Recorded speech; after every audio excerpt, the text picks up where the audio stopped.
The only way for evil to prevail is for good men to do nothing.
Welcome to the Liberty Without Compromise live stream broadcast. We are the only live, local, liberty-minded program in Kootenai County where we expose the political power players, politicians, and social influencers who have been so involved in recent days.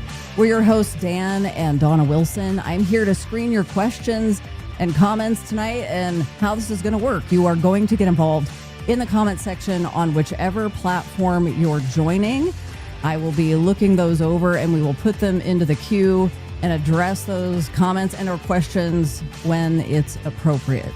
If you're watching live with us right now, be sure to share this live stream to your page or profile or even in private message if that works better for you. A reminder that opinions expressed are ours only, not necessarily that of our advertisers, sponsors, affiliates, or guests. For anybody listening back on our podcast, be sure to catch us live every Wednesday night at 7 p.m.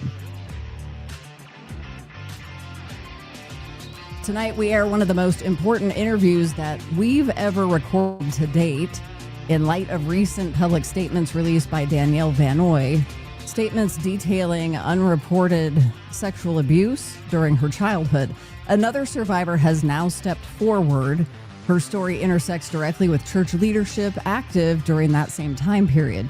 She personally knew some of those individuals referenced in the public statements and experienced abuse as a minor within that same church circle. Her testimony, recorded in a sit-down interview with us, includes specific names of individuals in positions of church authority at the time and multiple instances of sexual abuse that were reported.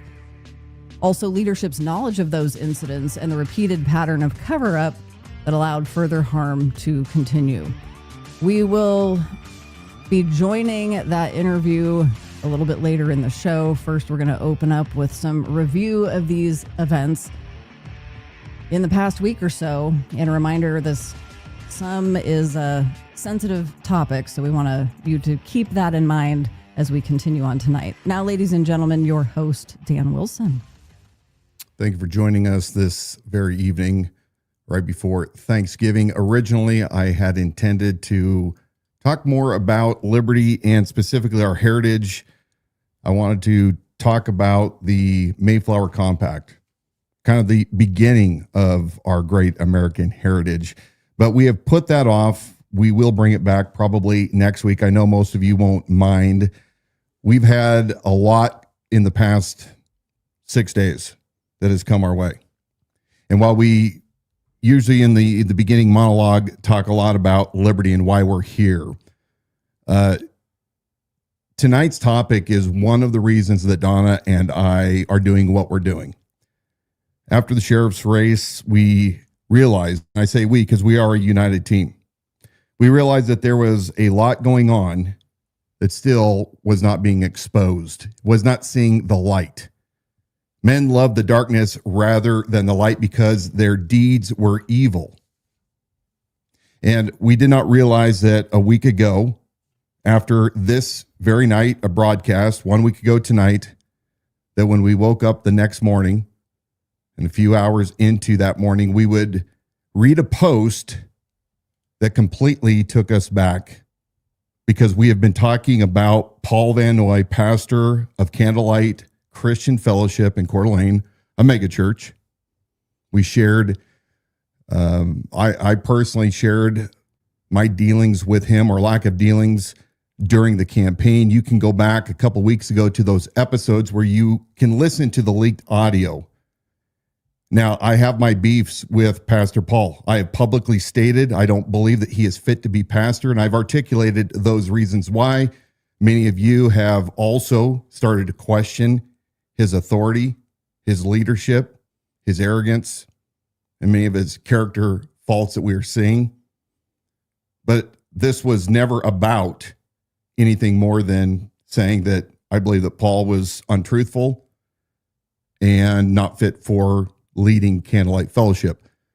A week ago tonight, or tomorrow rather, when we read those posts that his daughter Danielle posted to X, it opened up a lot of things. And then the very next day, we went on live again, Friday, the 21st, to talk about many things that were going on in the community. We don't have time to articulate those now. We'll be talking about some of those throughout this broadcast tonight. But just to be clear, before last week, I had no idea who Danielle Van Noy is. Dawna had no idea. What you're seeing right now is potentially the beginning of a great evil being brought to light. We're going to talk tonight about people's current reactions, those that are in support, those that are against. We're going to bring to you a story that is compelling, of somebody that says that she lived through similar abuse to what Danielle Van Noy has spoken about. And she's sharing her story tonight. Extremely brave. We have many more who have come forward to us, and we will be bringing them onto future broadcasts as well. But to be clear, Dan Wilson, Dawna Wilson never ever started out nor contrived or accumulated any of this information in order to go after Paul, and certainly not Candlelight itself. I do not believe that there has been one word that I've said publicly where I've disparaged anybody at Candlelight as attenders. I do not have ill will towards those people, but we are going to talk tonight about liberty, and part of that liberty is making certain that there is justice for the most vulnerable among us, and holding those that have authority and the obligation, both legally and morally, to protect the vulnerable. That's what this broadcast is about tonight. We don't have our typical whiskey. It's going to be a more heavier conversation, but it's a conversation that has to be had. We are talking about things that are in real time right now. And I have to say that I am extremely disgusted, sickened, dismayed over the cult-like following of Paul Van Noy. To be clear, at no time have I ever stated that Paul Van Noy committed any criminal activity against another person, although we are questioning whether or not failure to report is by definition a crime. We'll talk about that more, but we have never one time said that Paul Van Noy committed any act against his daughter or others. But we're going to talk here about the blind loyalty to a man who is just a man, created in God's image, like you, like me. God is no respecter of persons, but I think that we're going to see how the cult, and I'm calling a certain section of Candlelight a cult, how it operates. One of the things that has come up in light of these recent events is we've taken some heat that this is politically motivated, that Dan Wilson is charged because he's looking for support or to build potential votes in the future.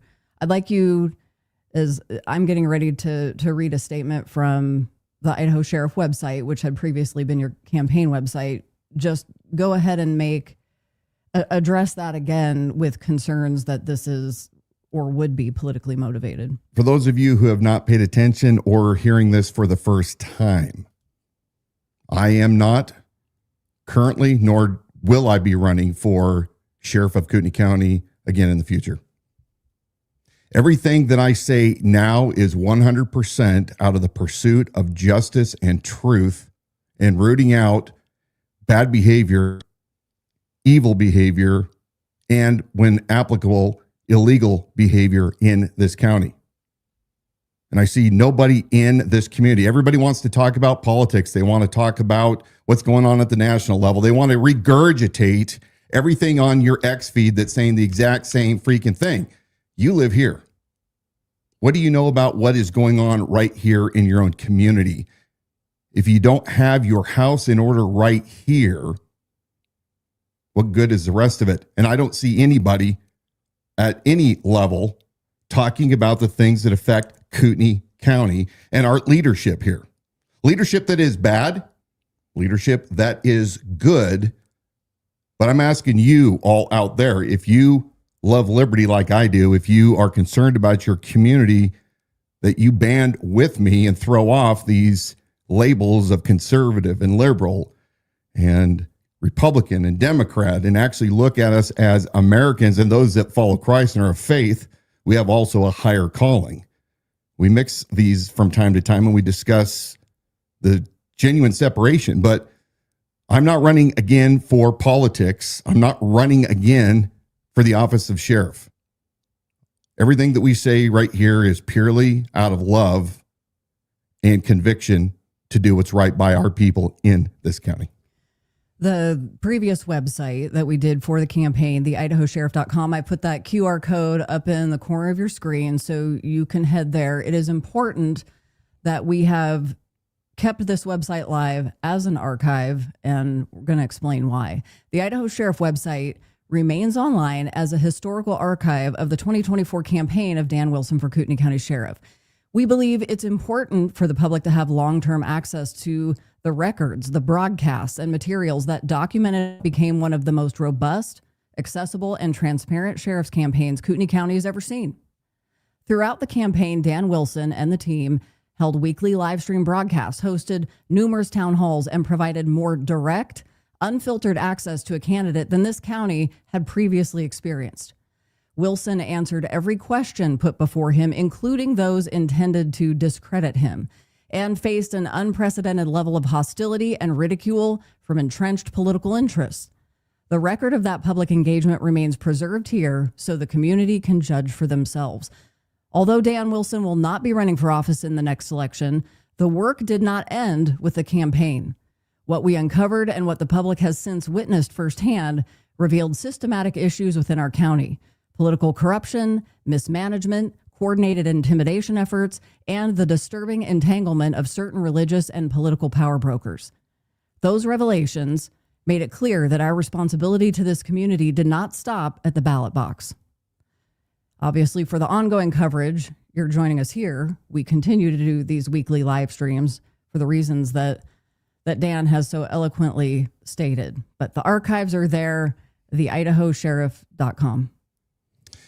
You know, I have stated earlier that I don't have a beef against the people in Candlelight. I really do not. Where I do have the issue is a certain faction of Candlelight, and Paul was part of this, as has now been revealed over time.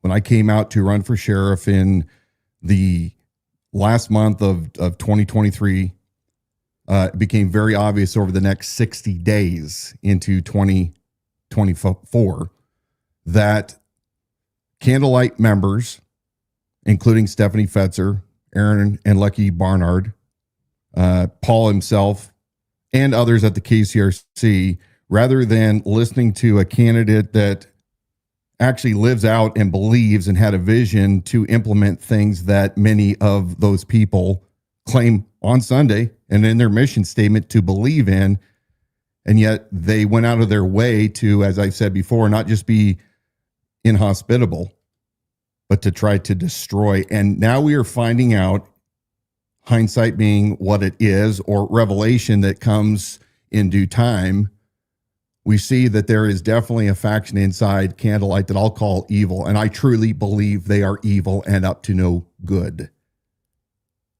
This past week, as Danielle Van Noy has come out publicly, made a statement among those that her father failed to protect her from abusers. My father failed to protect me when I was young, choosing instead to favor the offenders. His decision to make an excuse for their behavior directly contributed to the further abuse of another young member of his church many years later. She goes on, if my father, Pastor Paul Van Noy of Candlelight Fellowship Church, would not protect his own child nor take adequate measures to protect a child in his congregation, I must question what other serious offenses he might permit or overlook. Instead of confronting the child abuse and sexual misconduct that arose from his failure to act, my father has chosen silence. He has refused to face his role in the ongoing pattern of abuse within certain church environments today. In the very beginning, many of you despicable people, including Stephanie Fetzer, were going online stating, that's a fake account. That's not really her. Discrediting her. Part of that great thread that she wrote, she included a text message between her and her father. Paul himself said this to Danielle back during her birthday in July of 2025. I'm sorry that I was not the father you needed and or wanted. I'm sorry that many times throughout your lifetime you did not feel supported by me. I'm sorry that I did not protect you from many hurts and disappointments. Using detail as it seems a generic apology would be insufficient while trusting it won't be an additional hurt. I'm sorry that I did not protect you from Jacob Saldana and that by failing to do so allowed for others to deeply be hurt by him. I'm sorry that I did not provide you the kind of support you needed when the hazing incident occurred at Lake City High School. I'm sorry that I was not directly protective of you with Todd Engel. And she goes on. And for those that continually stated that that was false and that she had not written that, we have Paul Van Noy in his own words coming right back and confirming that what Danielle had stated was true. We already talked about this last week. We're pressed for time. You can go and see these Facebook posts by Paul, but the despicable behavior by those that should immediately be saying, wait a second, Paul is not admitting to any wrongdoing, but he is validating what Danielle had posted as being really from her. How many of you pumped the brakes and said, wait a second, these are serious allegations. Serious allegations against a pastor who is the leader of not only Candlelight Fellowship as the chairman of the board, CEO, elder, but also leading such organizations like the Kootenai County Ministerial Association. Instead of talking about maybe it's time for Paul to step back and an investigation to occur, fact-finding mission, Stephanie Fetzer is out there running her big fat trap, discrediting anybody that dares to challenge her. I think you have some of these screenshots you want to put up, and we're going to address. Yeah, I don't necessarily have Stephanie Fetzer, but this is to the larger point. I put this comment up on the screen for a viewer on YouTube. Thanks for joining us. It says, Paul with Stephanie Fetzer, and Aaron Barnard at his side is not a shepherd. They're skilled PR for predators. Again, this is his opinion, wrapping every cover up in scripture so the congregation keeps clapping. Mm-hmm. I wanted to bring those names up on the screen again because these are things to take note of. Prior to what's come out since Danielle Van Noy's statements on November 20th, we had been working actually for months on an investigation of Stephanie Fetzer specifically. She was somebody that came out as a political operative and a detractor to Dan's run for sheriff campaign. the name came up enough, and they were very calculated tactics, showing up in comments and saying very specific things, proving inside intel and proving that it was intended for destruction, but cloaked in, hey, I'm just asking a question. We released that investigation. It's now been a couple of weeks ago. When that happened, within 24 hours, Stephanie Fetzer, whose Facebook profile had been largely public, it's one that she uses for communicating her political leanings and things she's thinking about, people she's running into, narratives, whatever you will. That really has been her main method of transportation for that communication. After that investigation was released, her Facebook profile was essentially locked down, or I'll say it went from being mostly public to mostly private. But something to take note of is that very intentionally certain things are left public so that as you're going to look, as we continue bringing up her name, you are going to see what she wants you to see. And that's one example, because we know that there are others. And so something else that was discovered today, there are other influencers like that who will operate in that fashion. And typically it would be, I'm going to lock this down so I don't get trolls. And then when this all just blows over, I'll go back public and back to business as usual. That's what Stephanie Fetzer has done for 20 years. So when you check that out, just a reminder, you will be seeing what it is and the comment threads on very limited posts that she wants you to see to continue to push the narrative, and with her intended backing of Paul Van Noy as these are not principled people. So the storyline shifts. It's like, okay, if Dan Wilson's presenting something that has now proven what I just said incorrect, my story is going to change to support my intended outcome to run cover for Paul Van Noy. That's what you're going to see there. And what other instances are we seeing where people who had been very vocal or information that was made public, what else are we seeing that's very rapidly we're seeing a shift? Yeah.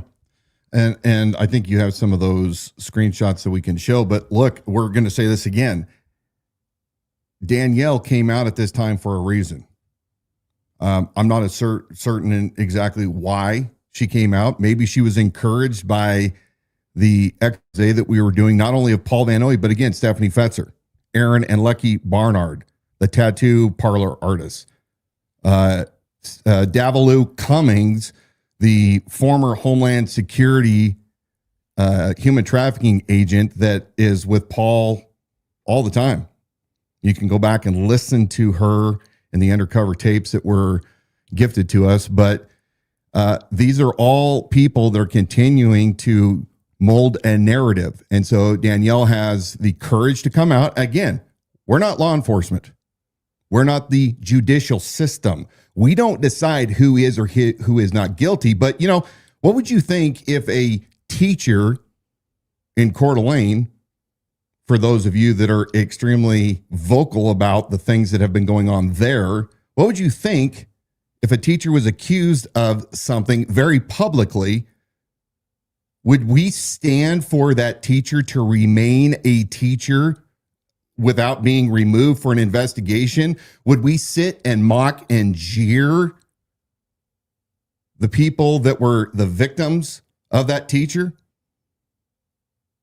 Or what about police officers? Anytime a law enforcement officer is accused of something that is criminal or unethical or a violation of policy, the standard rule is that the individual being accused is placed on administrative leave and an independent investigation occurs. But no, rather than calling for that for a church that claims that they follow the word of God, that they follow truth, that they walk in the light as he is in the light, no, they want to discredit her.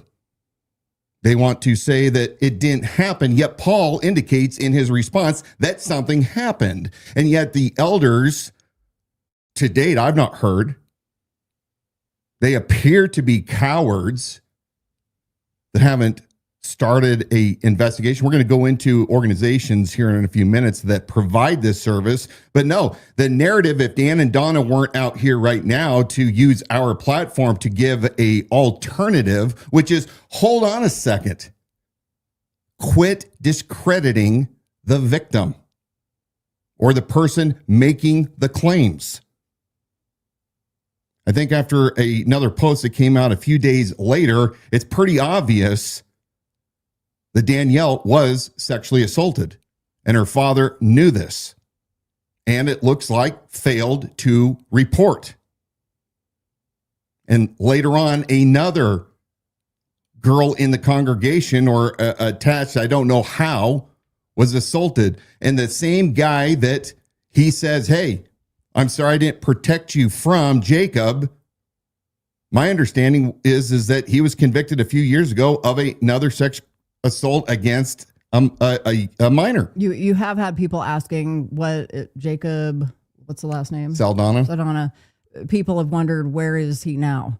Hold that thought. Yeah. I want to remind you, if you're just joining us, please share this live stream to your page or profile and continue to stay involved in that comment section, no matter which platform you're watching. Also, for those of you on Instagram, there's been a platform change where it's a vertical feed. You're going to get a better view of this program if you join us over on YouTube, X, or Facebook.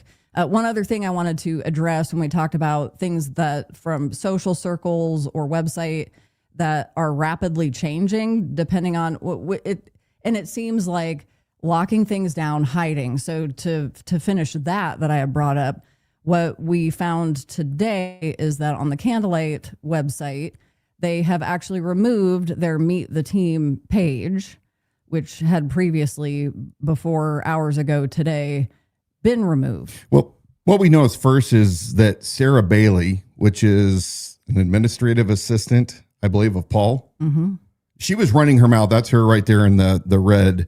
She was running her mouth pretty heavily, saying some pretty disparaging things. We have screenshots from people that are inside groups that aren't necessarily public. So we do have those receipts. Running her mouth. She has a reputation, and her picture was taken down yesterday. We noticed it. Right. And then there is a Twitter handle called Candle Dark. So not Candlelight, but Candle Dark, who has some knowledge of Paul and Candlelight. Have no idea who this individual is, male or female. But they've been posting some pretty good videos as well. And I noticed that this page had posted basically, here are all the staff that are refusing to stop supporting Paul. And by the time that I saw that and went to go look, the page for Sarah was gone. And then today, of course, they took down all of their staff. As a reminder, is we have things for you to link over to as resources. It'll be up here in the corner. So the QR code there is to the Candledark X handle. As Dan just mentioned, appears to be somebody who's got some significant knowledge as to firsthand. It looks like to me to knowledge as to what's going on at Candlelight. So with that Meet the Staff page being removed, there's a more insight over on that account there. Now, I didn't finish a thought a second ago, but I want to come back to, again, why this matters when these people are running their mouths. We have people like Sandy Brewer that knows better. Sandy Brewer runs an investigation company. She ran her mouth and defended the fact that Paul didn't have to report. There is a misnomer, people, about what a mandatory reporter is. And pastors are like attorneys, and there is parishioner clergy privilege, but that only is if the violator, the person that has committed something, goes directly and tells the clergy themselves and says that can't be dispelled anymore or spread, rather. It does not apply when your own child is assaulted. It doesn't apply if you have firsthand knowledge or even secondhand knowledge. You have an obligation to report. So, Sandy, what a hack you are. Art McAmmer, you're another hack. I can't believe you're an attorney. You got to be one of the stupidest individuals to ever have the term attorney associated with your name. And I've known a lot of stupid attorneys. How dare you people inside these chat rooms stick up for not reporting in a house of God like you guys all claim that you're attending, because you have to protect. And then, as we see over and over again, just go to julieroys.com, see how many churches are involved in cover-ups of sexual abuse inside their walls, where they're the only ones that can, restore somebody. Look at Doug Wilson just south of here in Moscow, I think at Christchurch, where you have a guy that was convicted as a pedophile. And then he's eventually, after he does his time, he comes back to the church, and Doug Wilson is heard on this CNN interview where he justifies later marrying this pedophile to another much younger woman because it will help control his urges. This sickness where people believe that the church is the final authority is absolutely factually, unbiblically found. Paul talks about the fact that the government is there to wield the sword. This isn't back in Israel when, before kings, they had their own penal system. This is modern day. You live in the United States of America. You abide by the rule of law here. And to deprive the vulnerable, to fail to protect the vulnerable, you might as well just go down and get that millstone, throw it around your neck, and go jump in the lake right now. So all of you sorry individuals that are shaming people that are coming out, if Paul had a real handle on this, he would have met it immediately, either with facts to contradict what was stated, show a police report. Maybe he has one. I don't know why he hasn't released it yet, but show something other than, I'm not going to discuss this publicly. Well, why has this become a public conversation? There's been an outcry about that. Lots of comments and opinions.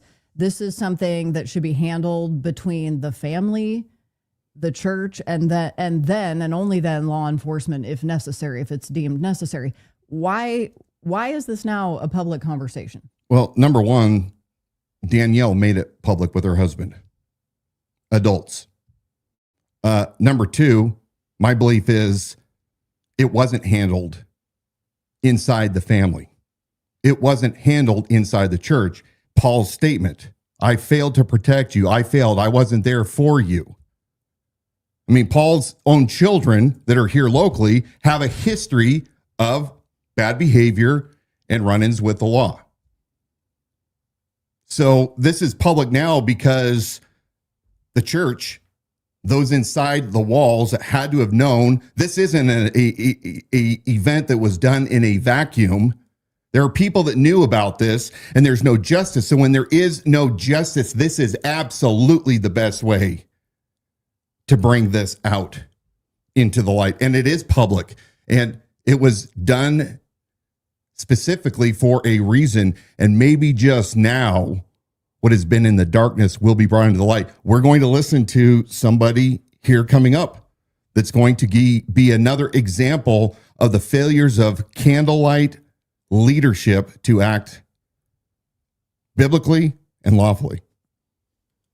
And I went to prison. One of my very closest friends for many, many years was Todd Engel. Todd Engel, he went to prison for a long time. Do you know Todd? I've heard the name, but I don't know him. No. I led him to the Lord. I discipled him, and he had this, what I would call the Bundy spirit, if you want to use that terrible expression, which now I'll ask for confidentiality as well. And I used to try to talk him off the line all the time. I said, dude, you got to stand down. You can't do this. Until finally, when the Bundy Ranch issue came up, there, and he ended up getting everything he owned seized. Went for many years, and I remember. Sorry, this is emotional for me. No, really emotional for me. Now he's going to cry. The Lord, and I discipled him. I sat outside of that prison in Lompoc, California, I think it was, and my wife and I sat there, and I prayed for him, and just wept and wept and wept, knowing that the guy that I led to Christ was behind those doors for trying to do what he believed, but he went about it the wrong way and overreacted to the point where he ended up going to federal prison. He's now out. Wow.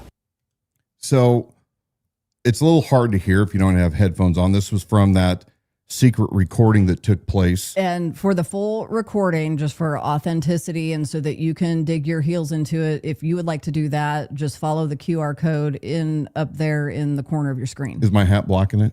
It is not. Okay. It's overlaid. But, this was Paul Van Noy as he was attempting in this meeting along, you heard the female voice as the former Homeland Security human trafficking agent running interference.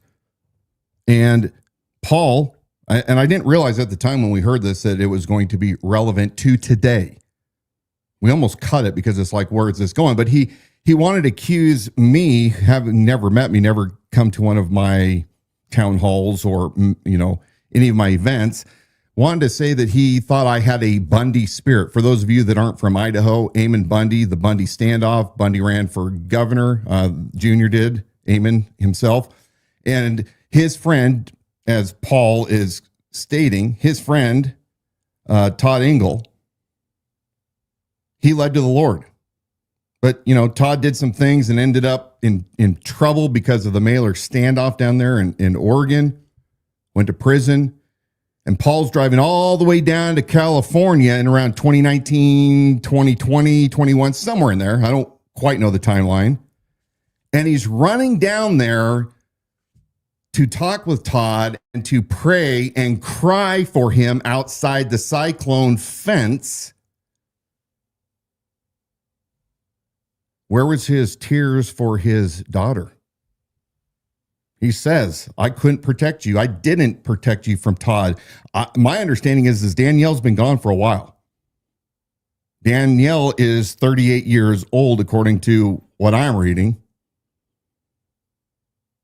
So how can you be friends and going to pray for somebody if, in fact, they violated your daughter? I don't know what the violation was, but it was enough for him to speak about it.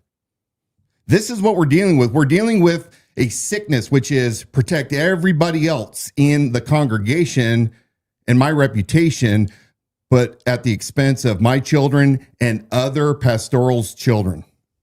And I say that right, pastoral staff members' children.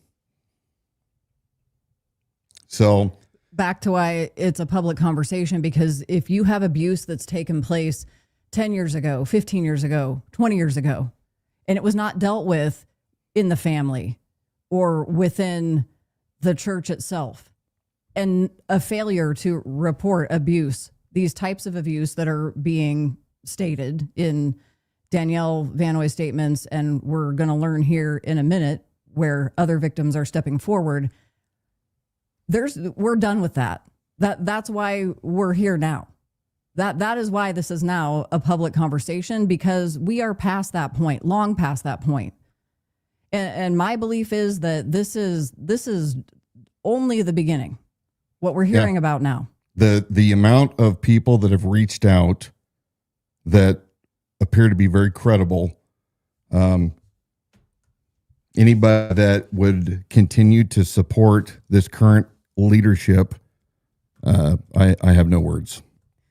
And that has led us to how does a church organization get to this point? Mm-hmm. How after you have victims that after whatever number of years, any length of anything past days, weeks, months, that goes into years, that you now have adults reflecting on into their childhood. How does a church organization or somebody in leadership, a pastor in leadership, have that kind of control and influence? It would beg the question. Mm-hmm. And I have seen this circulating online where people have said, look, I've been in and out of Candlelight Christian Fellowship, and it's a cult. Mm-hmm. That then has been a conversation that you and I have had offline. Mm-hmm. The definition of a cult. I know you've all heard it before, but a refresher course is very good in this case with what we are talking about tonight. A cult is commonly defined as a group or organization that is centered around a dominant leader or ideology where control, coercive persuasion, and psychological manipulation are used to maintain authority and compliance. Cults are not defined by theology, they are defined by behavior. Some of these behaviors, I've got a list of 8. I'm going to highlight some of them. 1, authoritarian leadership. 2, control through fear, shame, or spiritual manipulation. 3, suppression of independent thought. 4, isolation and an us versus them mentality.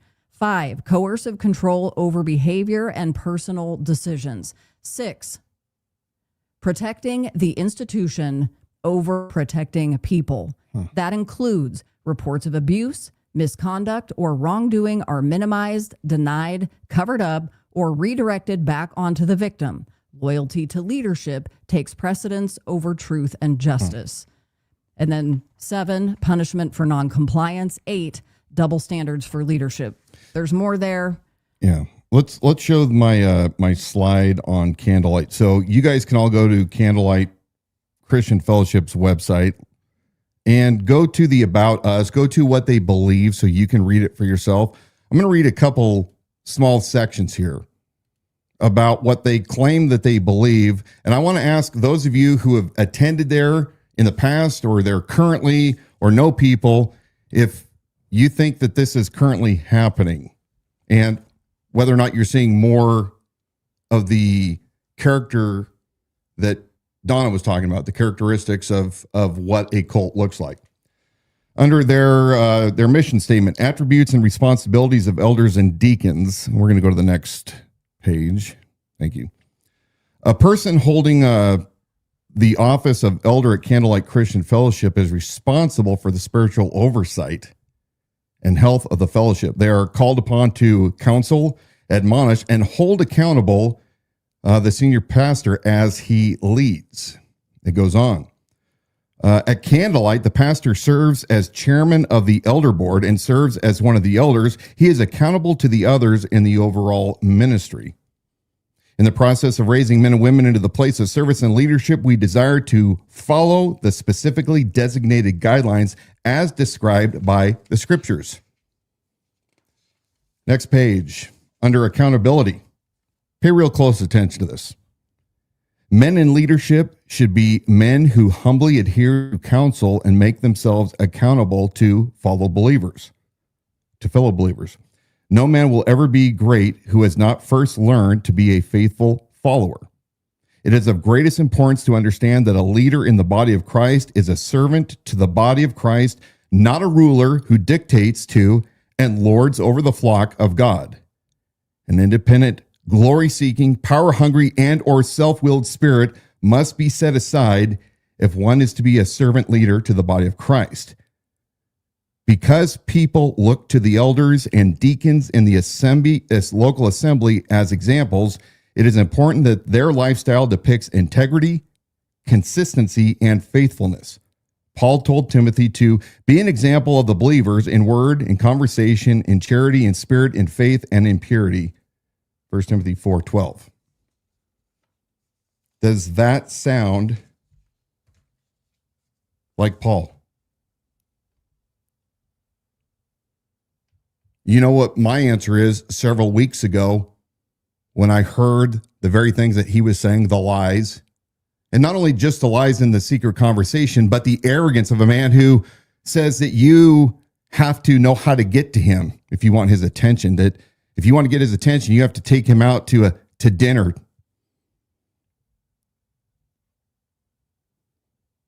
You already know what my belief is. The dude continues to this day, several weeks ago, to lie again, claiming that I came out to attack him for the past year, spending hours of time to attack him because he didn't endorse me. Another lie.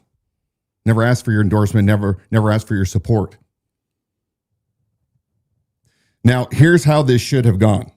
For those of you in the pews that think this is funny, those of you that are holding your little prayer vigils outside to support your pastor, are you really certain that the Spirit's telling you that you need to be doing that to support a man? Or should you actually be there to pray that truth would be revealed, and those that need to be held accountable would be held accountable, and that evil would not prevail, and that justice would be served. You sicken me, those of you who are marching around singing things like similar, "We shall overcome." That's what it's reminiscent of. Here's how this works. We talked about this earlier. Paul, the minute that these allegations came out and the minute that he validated them, what should have happened is you, elder board, should have said, "Hey, Paul, this is pretty serious stuff." Now, maybe this was dealt with 15 years ago, as some people have said. Somebody should have immediately provided the proof and said, "This has been dealt with," and shut it down, but they didn't. So Paul should have absolutely been put on administrative leave. And an independent investigation should have occurred. Paul, as much as he travels around the world and he's connected, he knows better. He knows that there are third-party organizations. The elders should know this too, if they're wise. Let's show that slide, the first one that I had you skip over. There are groups that specifically do investigations for churches. This is just one example. And I don't recall, I can't even see, my screen's small, but you understand what I'm saying. And they specifically look into things like sexual abuse that are alleged inside churches. It's important to note that independent investigators never take the place of criminal investigators conducted by law enforcement agencies. Criminal investigations focus on allegations of criminal conduct perpetrated by individuals and oftentimes result in the prosecution of those offenses. What these people do is they come in with experienced investigators and they start doing a fact-finding mission. Because not only is leadership and the pastor accountable from a law standpoint, like all of us are, but he's also accountable to how well he is managing the church. As we have seen with the Catholic Church over the years, and the amount of abuse that has taken place, the Protestants are absolutely not cleaning this either. In fact, I am continually disgusted over and over again when we hear about the abuse by folks like singers at DC Talk or Newsboys or whatever the band is. And you hear about pastors in big Texas churches and in Illinois, in California, and Florida. It's all over. But why has the board not acted immediately? If they truly believe in justice, if they want to be above reproach, if they want to be a testimony to the community, why don't they tell their people, shut your pie holes, quit commenting about this, act like Christians should, which is we are praying for all involved. We're not going to take a stance on who is guilty and who isn't, who is innocent, who is not. And instead, we want to be fully transparent like a real professional organization would, you know, whether it's law enforcement, whether it's medical practice, whether it is in school.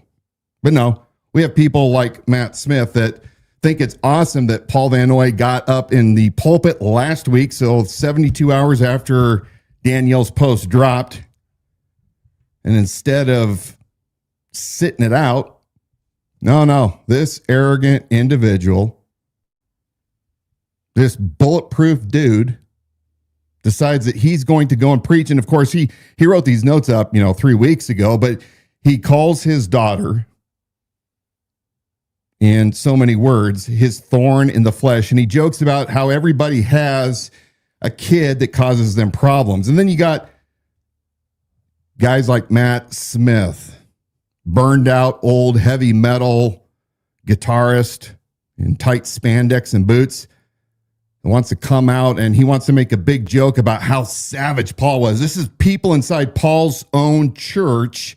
We're going to listen to him in his own words, gleeful that Paul gave a smackdown to his own child publicly. Just a second. I didn't want to interrupt you earlier, but to say that the church organization, or some of them, they want the benefits of being a profit-generating or a revenue-generating, profit-making organization with zero accountability. Yeah. Just be reminded of that. Matt Smith.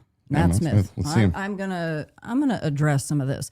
We had a guy named Matt Smith show up on a post when we really started getting a little more into, well, we released the audio tapes, the leaked audio tapes that had Pastor Paul Van Noy very arrogantly proclaiming what a big deal he is in this town. Mm-hmm. So many things now we're able to go back to those audio tapes and they conjoin with the events of this last week. So Matt Smith had a series of things where he's propping himself up. We really need a better marketing firm. Let's see, I'm putting some of these up on the screen. These can all be go back and reference later. But the point being, he was inserting himself onto our posts after we released the leaked audio about 7 weeks ago. So there's an exchange between he and I. One of the things he says is accusing pastors of not caring about the truth might please a small portion of your audience, but it's going to alienate a much larger one. How do you not see that?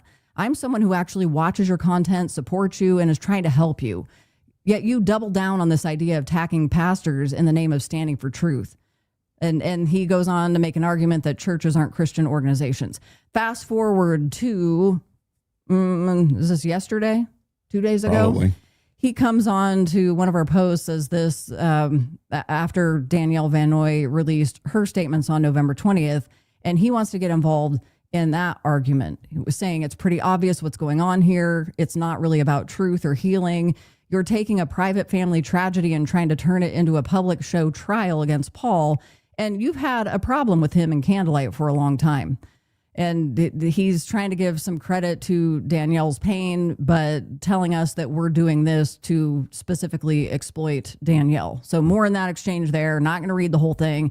So Matt Smith clearly believes that his opinion is worth people hearing.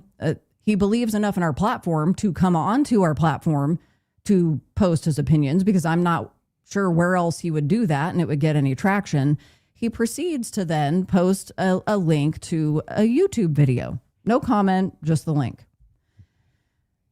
I saw that. I'm going to remove this from the screen here. Just a second, doing two things at once. But so he sends us a link to this YouTube video.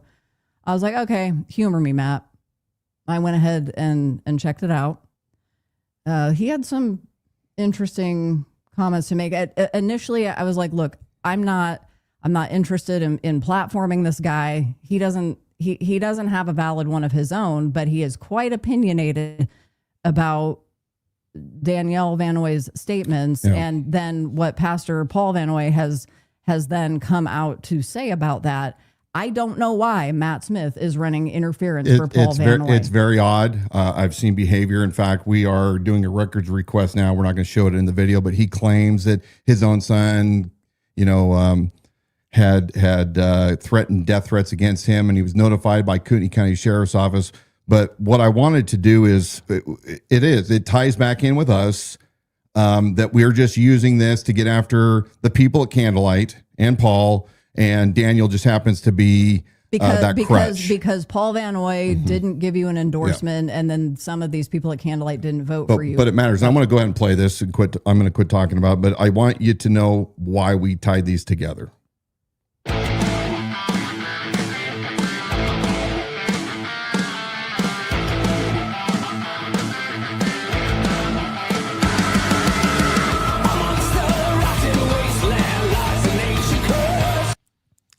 But what's been going on right now, this kind of got on my radar, and we got some interesting characters involved, a lot of them. I'm just going to hit on the key ones: his daughter, son-in-law, his son, himself, and Dan Wilson, who likes to call himself the Idaho sheriff for some reason. I don't know how somebody can lose an election and then call themselves the Idaho sheriff. I think it's kind of weird, but whatever. What's her name? The wife, Wilson, Mrs. Wilson. The real Mrs. Wilson. Did an article, at least her name was on it. And man, this thing was a hit piece from hell. So my take on it was hit piece. I mean, everything was presented and framed in a way that made Paul look guilty, made it look like he hangs around with a bunch of bad people. They have one source, and it is his daughter, who feels like she has been unheard. And she put a post on Facebook about something that nobody really knows for sure what she's talking about. And, the Son's chimed in, Pastor Paul's chimed in on Facebook, and I've been reading all the drama. And Danielle's like, my dad did something bad. And Paul's like, I didn't do anything bad. And his son's like, my dad didn't do anything bad. But the Wilsons, man, they got it all figured out. But Dan Wilson has a history with Candlelight Church. And this is not about Danielle. He's using Danielle as a pawn to promote himself. That's the way I see it. He wants to take down Pastor Paul because he's got a political beef with Pastor Paul. He's talked about it. This is nothing new. He's posted on Facebook about the members of Candlelight. He has been going after Candlelight hard. So he's got no credibility on this at all. And if you look at that article, it is absolutely a hit piece. It's all emotional framing. It's not neutral reporting. It's all emotional framing. It drags up all these related pastors, old scandals, and just whatever they could find to smear Paul by association. So they got this huge guilt by association thing going on. Now, Paul has made statements, okay? Go to his church and he'll talk about it. But if you think that you're going to get him to sit down and answer 14 questions in a public forum like the Sun did, you're out of your mind. That's never going to happen, man. Paul Van Noy is savage. What he did today was absolutely savage. Anyway, back to the, this wasn't journalism. It was a storyline looking for a villain. And that villain is the evil Paul Van Noy. Now, like I said, man, I went to church this morning and you would not believe what Paul said. I left that place. My mind was absolutely blown with what he said. So I'm going to try to make this short. He preached on Paul's thorn in the flesh. Okay. And Paul's talking about having a thorn in the flesh and he's pleading with God about, how to get rid of it. And he was preached a little bit on Romans chapter 7, where Paul says that I don't want to do, and that what I don't do, that's what I do. And that whole line, that whole narrative there where Paul's like, oh, what a wretched man I am, and bringing the glory of God, and brought in scriptures like, I will rejoice in persecution, or I wish I had the verses. I should have been a little bit better prepared, but you get the gist of it. If you just think about the thorn in the flesh, that will drive this home. And he went through, nobody knows what the thorn in Paul's flesh was. Okay. They speculate it could have been his health. It could have been his finances. It could have been, all kinds of things. But it's vague. And Paul goes through some things. For example, finances can be a thorn in the flesh. It could be a demon, it could be all these things. What is it? What is it? And Paul actually, and this got some laughs. He said, could it be an ex-wife? Is that the thorn in your flesh? And, that's classic Paul Van Noy, man. He just says stuff off the cuff and you think about it, you go, yeah, I guess that could be, but a lot of things could be. And then he says, and this is the bomb that he dropped today. Could it be your offspring? I was just like, what did he just do? That was his response. So he basically said that his offspring right now is a thorn in his flesh. Ugh. It was savage. It was like a total boss move. That's Paul. That's what you get with Paul. So this is a devoted parishioner, a follower of Paul. He starts out by saying that what Paul did was savage. He went and he says, that's one of the things he likes about Paul is Paul does things off the cuff. He dropped this bomb. He's totally the boss, as Paul is publicly making fun without any concern whatsoever what's going on with the allegations from his daughter and all the publicity. Instead, he chooses to use 3 services to bully Danielle and others by saying that she is his thorn in the flesh. Look, many of you blew up Dawna and I's phones on Sunday and Monday. Did you hear Paul calling his daughter a thorn in his flesh? This is how the senior pastor, we talked about, he's the senior elder of the church, the CEO. We talked about the qualifications for these guys, what they expect. And here he comes and he makes light of it, claiming that he wrote this 3 weeks earlier and that's the way God's timing is. But we're going to now transition to what many of you have come here for, and that is to hear the story of somebody who dealt with Paul firsthand over many years. And I want you to remember, as you are listening to her tell her story, for a reminder, those of you who maybe have minors around that you don't want to hear some explicit stuff, now is the time to have them go away. But I wanted you to hear how people inside Paul's congregation that he is leading. Believe me, that kind of attitude from Matt Smith is a reflection of the leadership of Paul Van Noy. And he treats this whole thing like it's funny, like he's cavalier about it. I want you to think about these things that we've discussed, the people that come out to attack anybody that dares to say something against their boy, their fearless leader, and then ask yourself what we're about ready to hear. Is it plausible that what she is saying is absolutely true?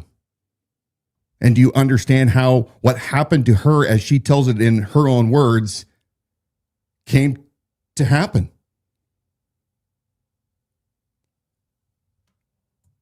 I'm extremely appreciative of our next guest that we pre-recorded earlier today,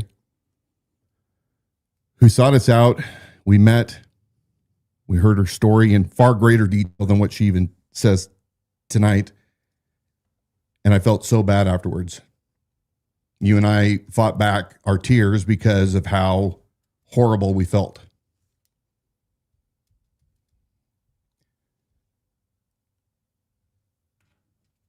We don't know. We're not law enforcement. We don't know, but we do know that if you don't step in the right direction to do what you are mandated as men of God are mandated to do, to him that knows to do good and does it not, to him it is sin. Dawna, I want you to give us a little intro into our next guest that came on this morning too.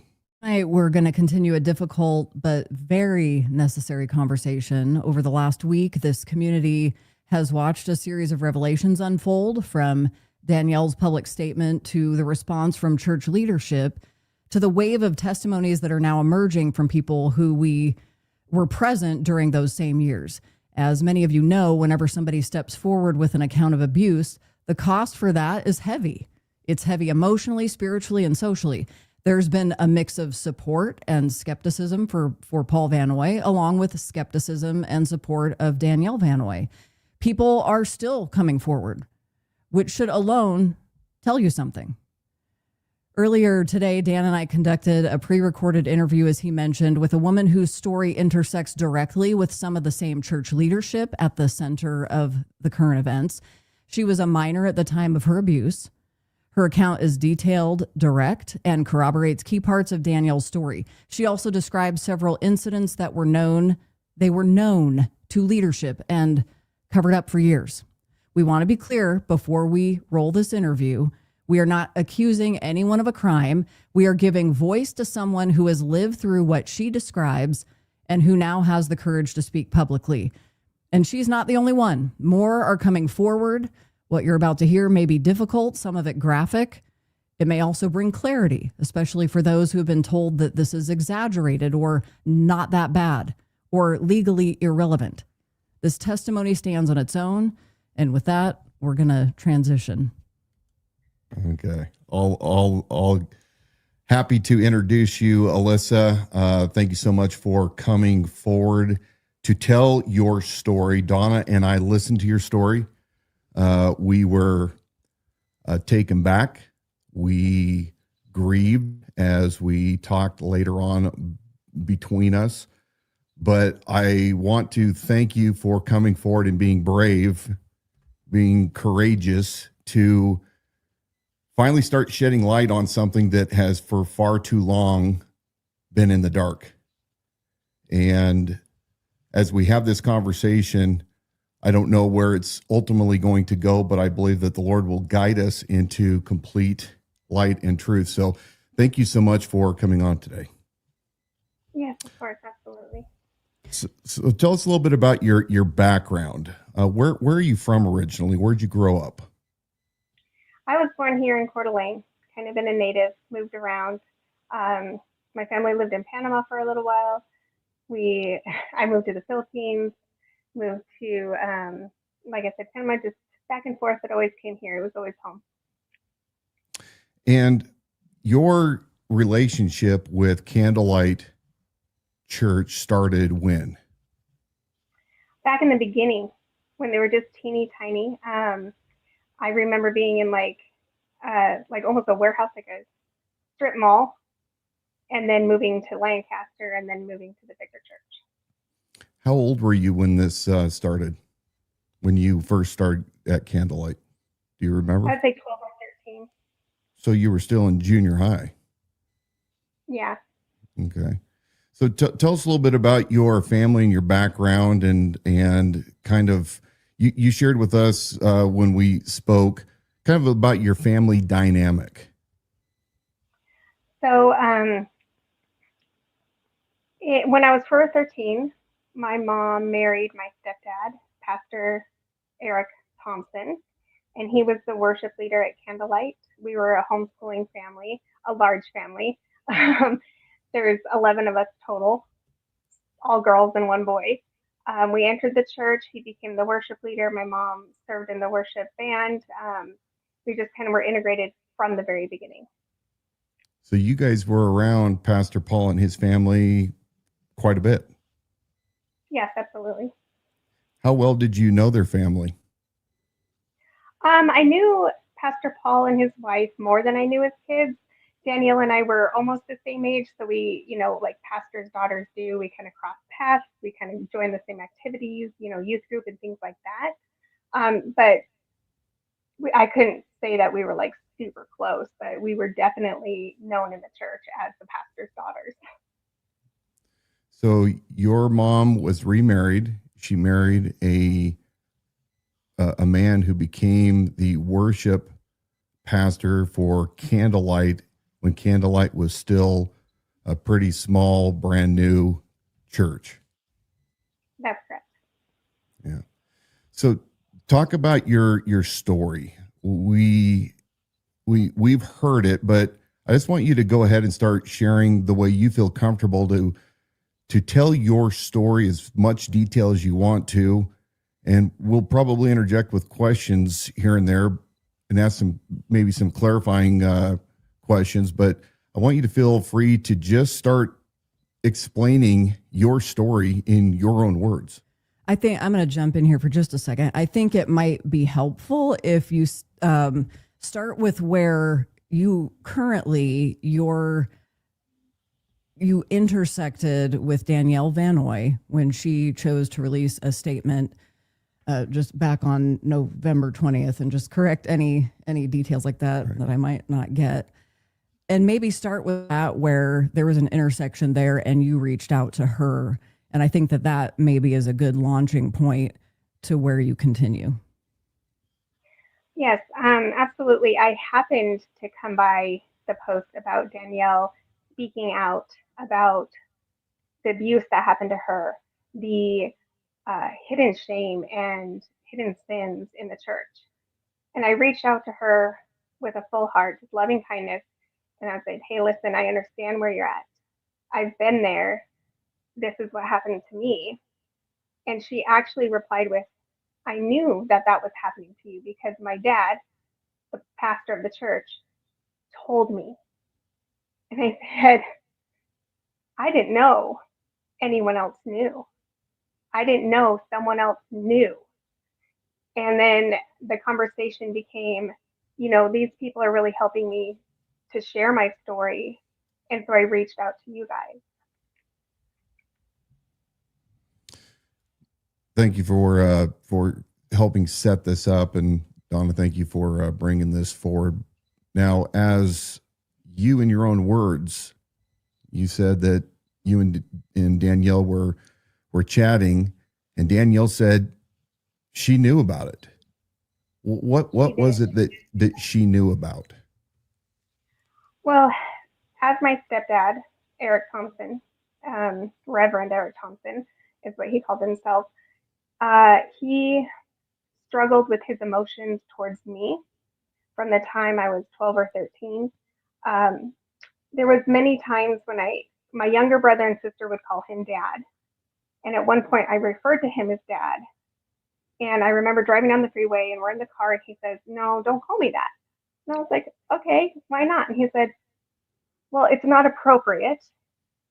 And I said, "Well, my brothers and sisters call you dad." He said, "Yes, but sometimes stepfathers fall in love with their stepdaughters." And so it was always like an off relationship. He was never like a father to me. He always set me kind of aside outside of the family. And there was a strange, almost jealousy over me. For instance, going to Candlelight, I was involved in the youth group. You know, as a pastor's daughter, we're always involved in youth groups. And the youth pastor himself kept sitting next to me continually, like almost every youth group. And at one youth group, he had put his arm around me. And my stepdad, Eric, had come up and he tapped him on the shoulder during the service. And he basically grabbed him and said, "I need to speak to you," and grabbed him out of his chair and pulled him into the hallway. And I followed them into the hallway. And they were shouting at each other and yelling, and there was curse words. And I saw them get into a full-on fist fight and kneeing each other and punching each other. And I just remember screaming, "Stop, no!" And at that point, Pastor Paul, who had been leading the service of the youth group, had come out and broken up the fight. And so I believe that's when Pastor Paul began to realize my stepdad's intentions towards me. So once again, you are a young teenager, approximate age when this incident occurred? I would say I was probably 14 or 15 at this time. So still fairly young, and you're sitting in a service. Pastor Paul apparently is preaching or leading it, and the youth pastor comes over. As I think you had told us this was kind of a routine where he was coming and sitting very close to you on a regular basis. Correct. And he was a married man. And he was married. And at some point, your stepfather, the music worship pastor, or reverend as he liked to be called, grabs this youth pastor by his shirt, ends up spilling over into the hallway where a fight occurs, and Pastor Paul comes out and observes this. He observed it and he broke it up. And he broke it up. And so when this occurred, what happened next? To my recollection, because I was actually very startled and stunned, I remember walking outside of the church and being followed by Pastor Paul's wife.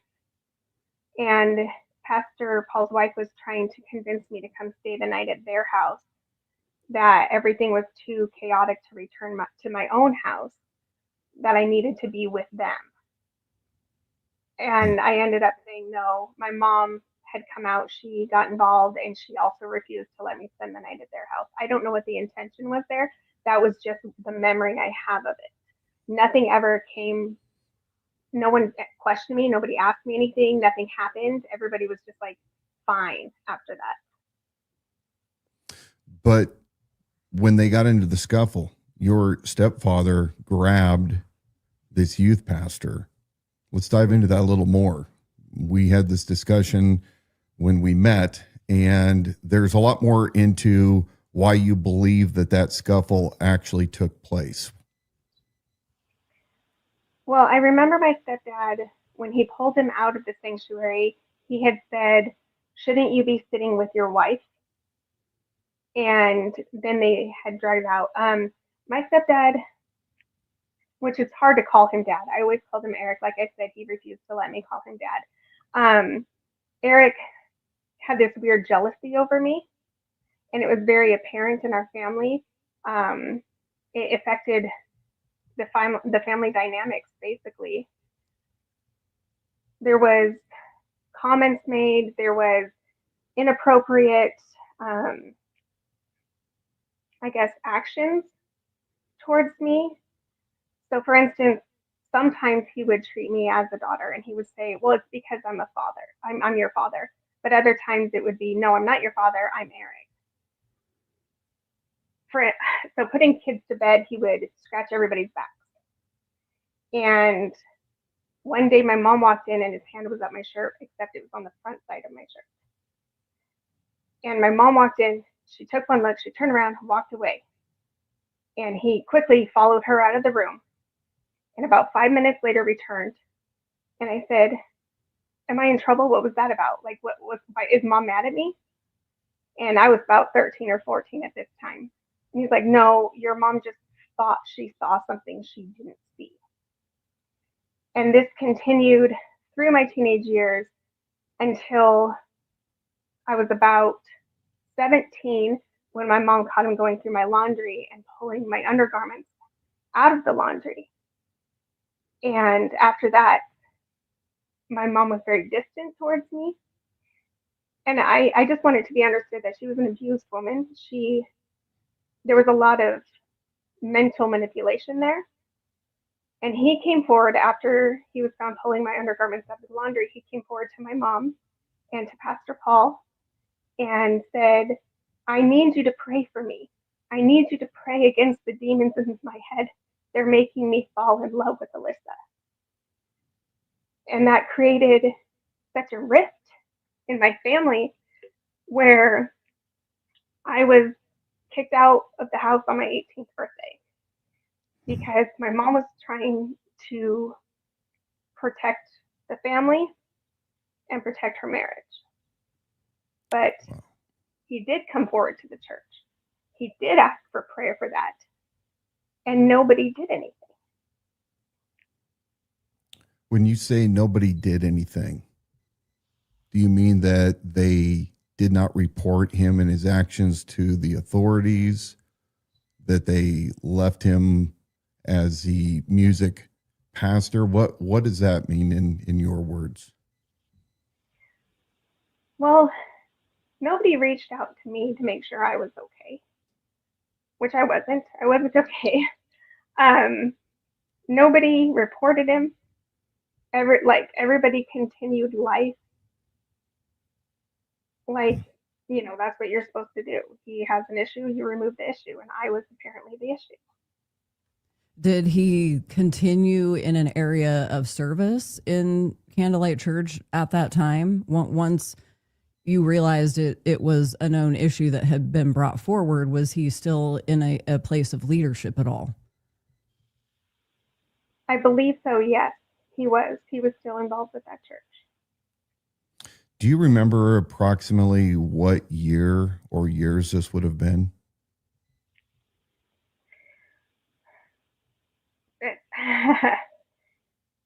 I apologize. I don't know off the top of my head exactly which years, because my parents at one point had moved to Panama, or not to Panama, to the Philippines, and came back and then still were involved in the church. So those years are kind of up and down and fuzzy to me. I want to remind everybody, as we're listening to Alyssa's story together, that this has taken great courage for her to come forward when she reached out. I know that she was tentative in even coming to meet with Dan and I, because you're in a community where light is starting to be shed on these sorts of things, and she's lived nearly half a lifetime thinking she didn't matter. I just want everyone to understand that that is going to create a difficulty at times in being able to speak, such as she has and is right now. And we just appreciate that boldness in coming forward. Indeed. And to kind of go back, and I want to visit this again.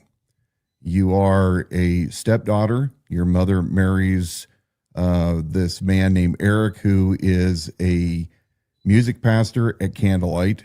In your early teen years, he starts inappropriately touching you very early on. Your mother apparently was aware of that. There was inappropriate actions by the stepfather regarding your personal garments. There was a fight between the youth pastor who was married that was sitting in close contact with you at a service, and that resulted in a fist fight. Your stepfather, Eric, eventually, when confronted over the undergarment issue, said that he needed help because he was more or less, and I'm putting this in, I'm putting maybe words in your mouth. I want to make sure I have this correctly. Was having feelings for you and needed help. Is that's fair? The specific thing he said was the demons in his head were making him fall in love with me. So despite and that all of was my mom. sorry about that. I didn't mean to interrupt you. So nobody at this point says, Eric, you no longer are fit for ministry. Nobody comes up to you and says, are you okay? No law enforcement's called. You basically are the one that has been violated, and nobody wants to protect you. You are basically just a nobody to these people, including the pastor's wife, Brenda, and the pastor, Paul, and maybe others that knew what was going on. That is correct. We were taught to believe that the church is under its own authority. I remember hearing my stepdad speak about that multiple times, that the church deals with things inside the church. They are their own authority. So when things happen, they don't call law enforcement because they deal with it within. God will judge them. God will, that sort of thing. But according to my understanding of the Bible, and I'm no scholar, but it says that you will abide by the laws of your land. And sexual assault is to be reported. Yes, indeed it is. And that is a false doctrine. In fact, it's a heresy for any church in the United States to claim that they have authority over these matters. Governments are set up to wield the sword and to mete out justice. And it sounds like that no justice was ever received by you for what was taking place. There was another incident that happened. I don't know if you feel comfortable in sharing this, but I believe that ties in to further reinforce just as how heinous the non-response and the cover-up really goes. Do you feel comfortable in sharing that? Kind of, which one? There's a lot. The one where you ended up in the hospital and people were trying to coerce you into a statement that was not true. So there was an incident that happened in my life when I was 17. Ultimately, I was attacked in a parking lot.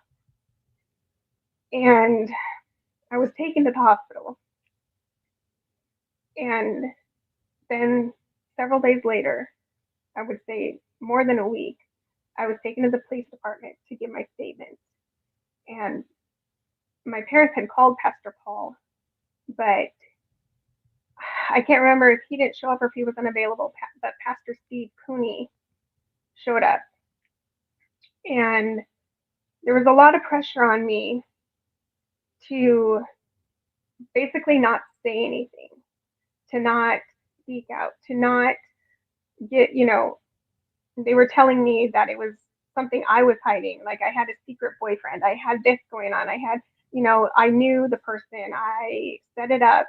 But the nurse came to me and she said, all reports say this was a forced action. Everything I've seen, this is a forced action. But I was still being told that it was my fault, that I shouldn't speak out. So I'm really sorry that happened to you. That assault, I can't even imagine.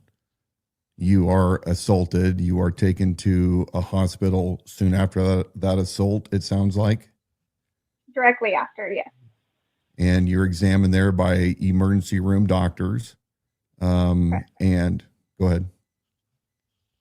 I remember the nurse's name. Her name was Deb Wilkie. And she came to me because she felt like I was under pressure. She said, everything on your body tells me this was not consensual. And you did not know your attacker, or did you? I do not believe I knew him. Or Why them. do you think that Paul and others did not want you to, why do you think they were trying to reframe the entire event from being an assault versus you had a secret boyfriend? Why was that, do you believe?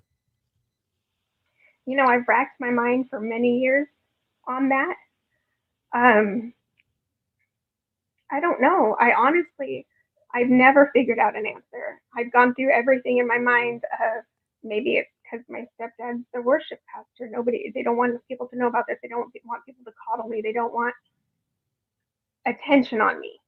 Maybe they're trying to protect me. I went through everything in my mind. I don't know why it wasn't spoken louder. I don't know why I wasn't protected the way I should be. And that goes on to my very own daughter, the same pastor, Steve Cooney, that I just mentioned, who showed up that day.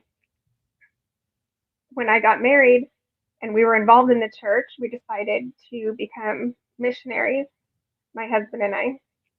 And we ended up moving to Panama with the church, like the church was supporting Pastor Steve Cooney and his wife and his two grandsons in Panama. And we moved down there. And my daughter she was about 4, maybe 5 years old at the time. He would often bring his grandsons over, as neighbors. We knew each other. We spoke English. It was comforting. But he would often bring his grandsons over. And one day my daughter came to me and she said, I don't want to play with them anymore. And I said, girl, honey, they always come over. Come on, it'll just be fun. And she started crying. And I said, baby, what's wrong? And she says, I don't like what they do. I said, okay, can you tell me about it? And then she pulled me to her room and showed me in the closet. And I said, what happens in here? What's going on? And she then inserted her hands into her underwear. And she says, they touch me like this. And so immediately, as a mom, as a protector, red flags are raised. I told my husband, and we were like, we're not having those boys over today. My husband had confronted Pastor Steve at that time. Steve was very much in denial, very much angry. He said that would never happen, and it must be the movies that we let my 4 or 5-year-old watch. So we shut down. We didn't know what to do. We called Pastor Paul from Panama, and we said, hey, what do we do here? This is what's going on. We never got any replies. We never got direction. But within 2 days, I would say maybe 3 at the most, Pastor Steve Cooney and his wife had moved to another country, which was Uruguay altogether. They just up and moved, and we were left in Panama with no direction or no support. We didn't know, we returned, and nobody ever contacted us. Nobody ever said anything. We tried to contact the church. Nobody supported us. So I want to make certain that I have these details correct. Later on, you go on to get married, and you and your husband and young child or children go to become missionaries in Panama, and you are working alongside this pastor you're calling Steve Cooney. And did you know Steve Cooney prior to going to Panama? Yes, we did. He was actually one of my stepdad Eric's very best friends. So we were very close with him and his wife Marlene. And did he hold leadership at Candlelight at one point before he was a missionary? Yes, he did. He was, I believe, assistant pastor. I may be wrong, but yes, he was.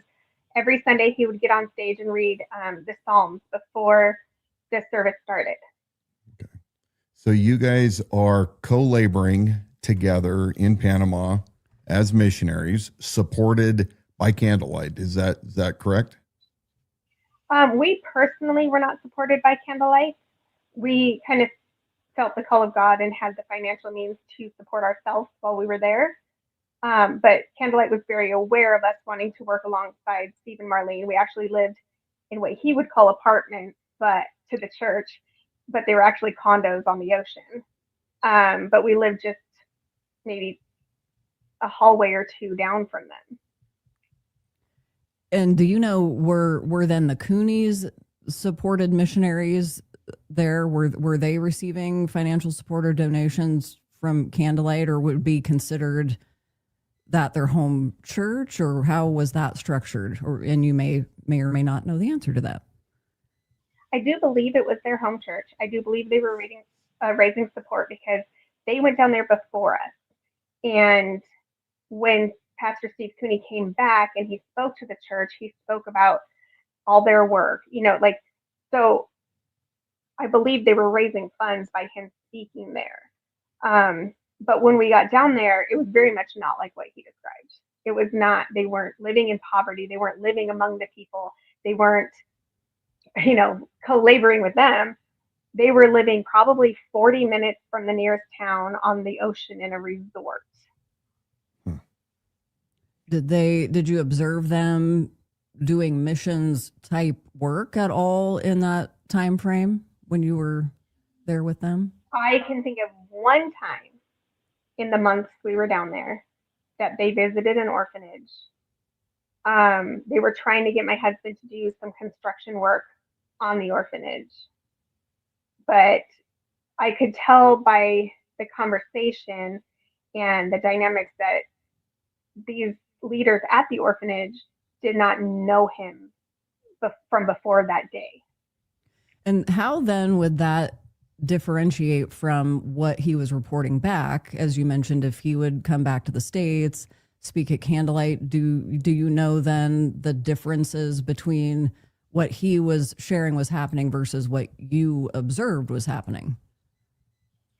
Well, when we made the commitment to move to Panama and work alongside the Coonies, my ideals were we're working in an orphanage, we're taking care of these motherless children, we're doing that, that's what was known to us. When we went down there, it was okay, get settled, spend some time on the beach. We're going to take the kids to this, we're going to do that. And I kept asking, it's like, when is this work going to start? When are we going to do this? So I would say like one time in the months we were down there was actual work. But after you discovered the issue with your daughter and the grandsons, what were the approximate age differences between the grandsons and your daughter? My daughter, I want to say, was 4 or 5, very young at the time. His grandsons ranged, my guesstimation would be 9 and 11 or 9 and 12. So they're, you, a few years older. So you go and you report to Steve, Mm-hmm. and then without any knowledge, you guys, I would assume, were in regular contact. He just is up and gone, and you have no idea where they went. There had been, so the incident happened. We reported it to Steve the same day. He had come over to our house, our apartment at that time, and he said that he beat his grandsons and they'll never do anything like that again. But then the grandsons showed up on our doorstep and they had just gotten back from town and they were showing us all, the stuffed animals and the toys and the things that they had gotten that day. We sent them back to Steve and Marlene's apartment, and hours later, our phone rang. There had been some sort of medical emergency with Steve's wife, Marlene, in the shower, and they asked that if we could come help. But by the time we had taken the voicemail, they had already sorted it. And then after that, it was nothing for a couple days, and then Steve and Marlene were gone. But you did inform Pastor Paul. Did you do that in email or on phone, or how did you to inform him of what had taken place with your daughter? We did call, and I believe one of the phone calls we did get in contact. I wasn't the one on the phone; it was my husband at the time. I believe we got in contact with Pastor Paul. He seemed very reluctant, exasperated, kind of like, let me research this further, let me reach out to Steve, that sort of thing. And then nothing after that I know of. And I believe my husband and I would have talked about that. Yeah. So it just seems to be a track record where abuse, or even if we're going to give it to the critics, alleged abuse is reported, yet no real investigation, whether it's law enforcement or even, if you're going to go down the route of the church self-governs itself, nobody ever came and interviewed you. Nobody came ever to your aid. And for most of your teenage years, you were in essence a victim that was suffering in silence. Well, that's, as a pastor's daughter, there's a lot that gets hidden because they want to save face. And I'm not just coming out against Pastor Paul. I'm not just I'm speaking my truth. I'm speaking what I have lived. And it's not just one church in Coeur d'Alene. It's multiple churches. There's a church that's still active on Prairie Avenue that knew about my abuse from my former stepfather, who had passed away for over 10 years. And what they told my mom was to go home and pray for your husband.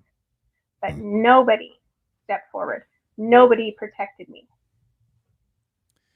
And just to reinforce the fact that none of us here, yourself included, are accusing Pastor Paul of any sexual abuse or sexual assault. Just to be very clear for all of you out there, we are not. What we are painting the picture is this decay inside churches where predators are inside in leadership roles with authority. They are abusing the most vulnerable inside their respective congregations. The predators are known by other pastors that should be protecting the flock. And instead of protecting the most vulnerable, those that are victims, those that have been sinned against, there has been nothing but cover up and an attempt, if even, for self-governance inside the church. Is that a fair statement? I believe that is a fair statement. But it's not just Candlelight. There are other churches that are covering things up. I have a hard time speaking out. And I've even had people tell me, why does it matter now? Your stepdad has passed away. Why does it matter now? Your mom has passed away. And it's not about that. It's about the fact that it is going on. It hasn't been handled. And people need to speak out because people are suffering in the church. These young men and women that have been sexually assaulted are suffering in the church, and that affects their ability to grow in a relationship with God, because these men that we're calling our fathers, that we're calling our dads, they're supposed to be examples of a heavenly Father. And if we don't have that good example of a heavenly Father, it makes it nearly impossible to understand a heavenly Father's love for us. Yeah. It makes it nearly impossible to form a relationship with Jesus Christ. Indeed. Indeed. Now, having come forward, you shared with us, we're having a conversation again today. What do you hope that you being as transparent as you have been and forthright and specific, what do you hope that it could accomplish? What would be your best hope that it could accomplish for our community and for others, for other victims, in giving them courage to step forward? I do believe you shared some of that, and I would just love to hear any other even possible final thoughts on what you hope that will bring for our community, your willingness to share. Well, first of all, for any other victims, that no one is ever defended. And that has been a prayer of mine since I was a young girl and going through this and being in the church and feeling so dirty all the time, even for things I didn't ask for. I hope that it gives them the courage to speak out, because only then will healing come. It's going to fester. It's going to hurt. It's going to affect their future life. But for the victims, I want healing. I want justice. And I know that vengeance is God's. I'm not out for vengeance. I'm out to support and ultimately shine a light on what is actually going on, especially with leadership families, especially with pastors' daughters, especially with the people that are too afraid to speak out because it becomes, what will people think? I just pray that people can shut it down. Here we are, just about a week from when this post that Dawna and I were not expecting, I don't think anybody was expecting, from Paul Van Noy's daughter, Danielle. And there were many things that were said in that, but the one that really caught our attention, that was the most concerning, was the statement of about, the abuse that she endured. And to kind of wrap this back into the beginning, and as we wrap up, when you spoke with Danielle, I understand you just spoke with her sometime in the past week, and she told you that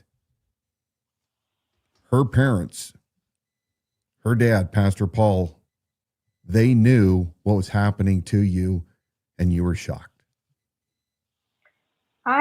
Like I said, Danielle and I were never super close. We went to church together. We knew each other. I haven't spoken to her in probably about 20 years. But when this came out and we connected, I had said, hey, this is what was happening to me while I was attending that church, while I was going to that church. And she said, yeah, I know. My dad told me. And I still, probably 4 or 5 days later now, and I'm still shocked at that statement. First of all, why didn't anyone do anything? Secondly, why would it be made known to his own children? Like, it wasn't held in confidence. Nobody did anything. But nobody, I'm still, like I said, I'm just still in shock that she's like, yeah, I know. I knew about your stepdad's actions towards you. I knew about how he felt towards you and how he was approaching me and, all that. My dad told me. Just shocking to me. He knew all those years ago when it was going on between your stepfather Eric and the youth pastor. He knew about the statements that your stepfather had said. He knew about the assault that took place in the parking lot. And again, you knew at the time that he knew those things, but it seemed to hit even closer with Danielle's words that not only did her dad know, but he felt comfortable enough in sharing it with his own family members. Yeah, that's exactly what her statement showed me. It was just like I felt like in my mind's eye, it was like nonchalantly shared over the dinner table, like I didn't matter. Well, I know that you do matter. And anybody out there that has been a victim of evil, such as those that have been abused by people inside the church, inside ministry, directly by the perpetrator, and equally by those that know and refuse to act like men, to act like protectors, like Jesus protects us. I want you to know that you matter out there. And if you have a story similar that you want to share with us, because you have taken courage from what Alyssa herself has brought forward in this public conversation, we welcome your story. You do matter. And to all of those out there that aren't even in this community, I encourage you, speak out. There is absolutely no room, not only in the body of Christ, but also in our communities, in our local governments, to allow any kind of assaults or other heinous things that have occurred to any of you out there to ever be covered up. Alyssa, thank you so much for taking the time to speak with us. Again, we are with you. We encourage you. We support you. We're inspired by you. Thank you so much for your bravery and for coming out to have this conversation with us in the community. Thank you. We will talk with you soon. We'll stay updated, but God bless you. Stay strong and courageous. And courage she did have. We know that she gave us the clean version, the version that we heard was far more explicit, may have been lost in translation, but molested for years by a stepfather. We call it inappropriate touching, but let's call it what it is. It's molestation. What is it about a church that attracts spiritually troubled men into areas of leadership where they all seemingly protect themselves? And just to answer Tom, we're going to show Tom's quote. Okay, you don't have proof of something. I stand for the people who are falsely accused. You don't. I don't have proof either way. There's no proof this person is lying, and there's no proof the church is innocent. Get on the fence where you should be. Okay. Here's the thing. We don't know who is and who isn't telling the truth. That is true. But if you don't do the minimum steps of reporting and letting those that have the authority and the expertise to investigate, then it's just the same. It's the same as committing the assault.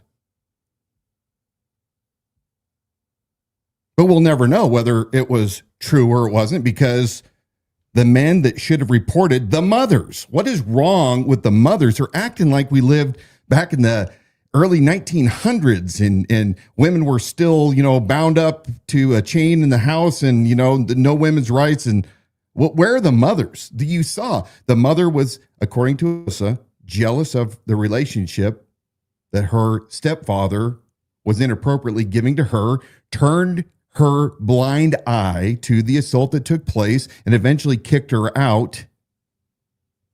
But what is it with these perverts that wind up in church? Yeah, with the relationship with Alyssa's mom, I know that some of that got lost because she was being careful in how she presented that. And I want to remind everybody that Alyssa is still protective of her mother in saying she also was a highly abused and manipulated woman. And so you've got to keep that into perspective. But yeah, that also plays a significant role in how abuse is allowed to continue. And it was also probably lost on some, but she was violently attacked and assaulted. You can fill in the blanks inside a parking lot. And this happened just right before, as she had told us, the fight between the youth pastor and her stepdad in a parking lot in Kootenai County. So it's not our story to continue talking about, but I do want to say, for those of you out there that want to continue supporting and demanding that we never believe the accuser. By the way, there are a lot of accusations that are false. We have seen this. We've seen lives ruined. I don't want to give you the idea that just because somebody says something, we automatically believe it. However, when it is corroborated by others and there is a length of time, a pattern of behaviors, and nobody acts, to me, that starts looking pretty guilty. I can tell you, I myself never received justice from my abuser. Nobody ever went to jail. There was no justice. There was ridicule that happened to a preschool boy. Let me read to you the scripture. Since Paul likes to read the scripture, I'm going to read for you Jesus' own words. I want you to think about it. In Matthew 7:15-20, let's go ahead and put that slide up on the screen, if you would, please. Jesus says, "Beware of false prophets who come to you in sheep's clothing, but inwardly are ravenous wolves. You will recognize them by their fruits. Are grapes gathered from thorn bushes or figs from thistles? So every healthy tree bears good fruit, but the diseased tree bears bad fruit.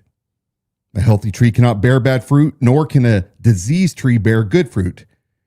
Every tree that does not bear good fruit is cut down and thrown into the fire. Thus you will recognize them by their fruits." You see what Jesus is saying is the outward things that come out of them.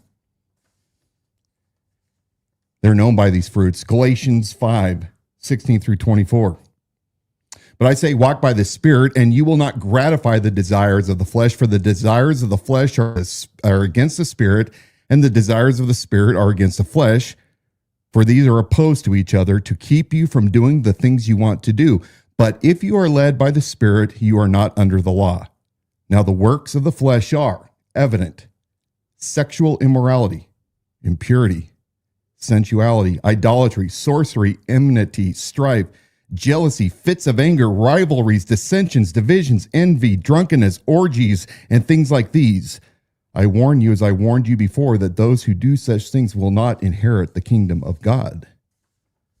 But the fruit of the Spirit is love, joy, peace, patience, kindness, goodness, faithfulness, gentleness, self-control. Against such things there is no law, and those who belong to Jesus Christ have crucified the flesh with its passions and desires."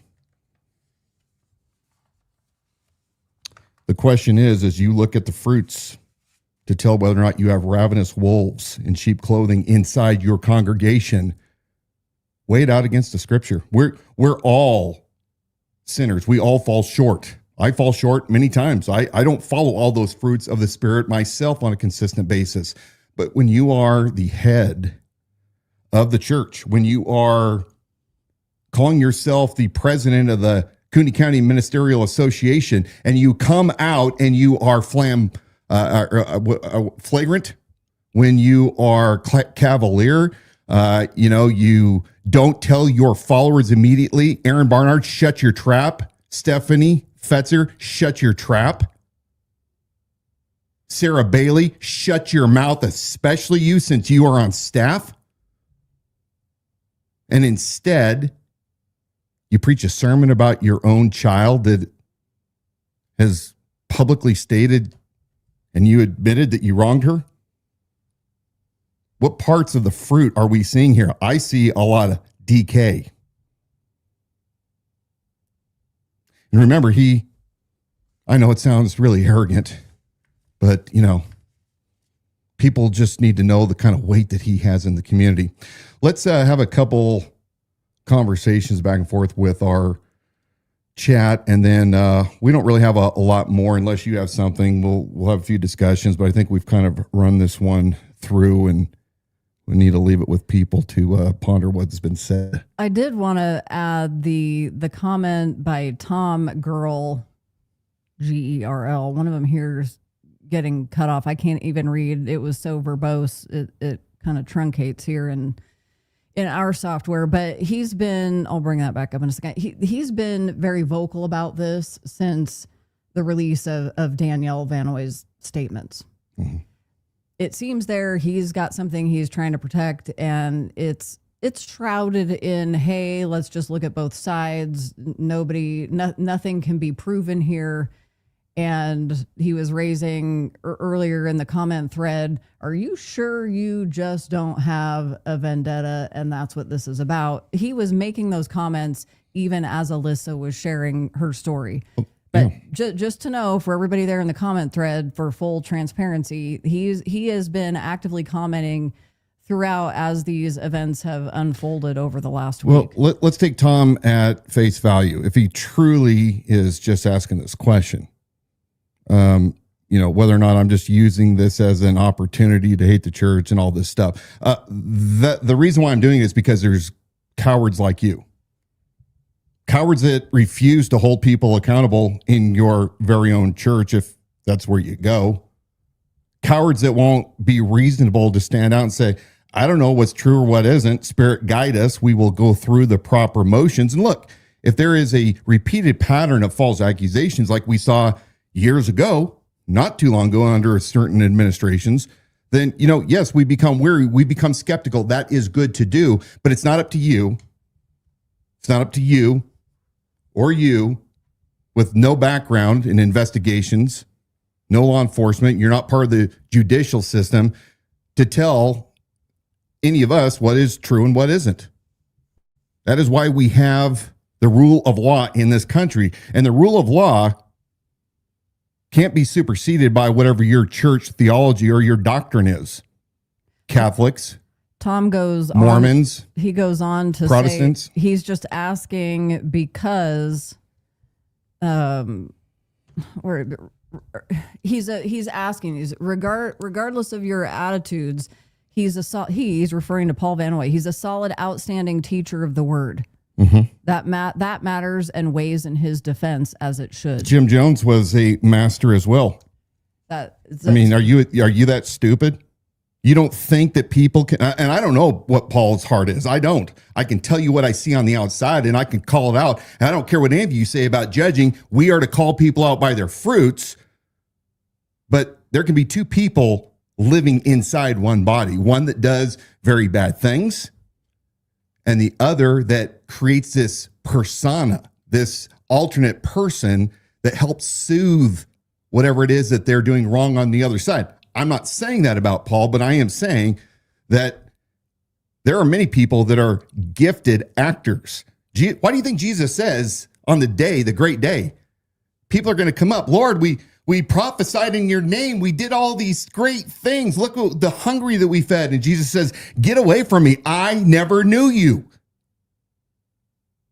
Seriously, I don't know if I'm dealing with biblically illiterate people that have sat in pews for so long and it's disgusting that they're so elementary, or whether or not you're not a believer. I don't know what your background is, but most of you out there that are running your mouths in the comment sections know better. And I'm sick of it. I'm sick of all you folks following those that are doing it, a man and not Jesus. Paul talks about this. Some follow Apollos, or whatever it is. Some follow this guy, some follow that guy, but we have to follow Christ.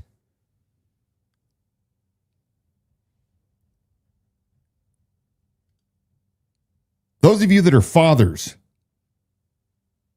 of little girls, little boys, but little girls, somebody touches your daughter, what are you going to do? Somebody touches your daughter inside your church, what are you going to do? You're going to sit there and say, we'll just pray over him. We'll remove him for a while.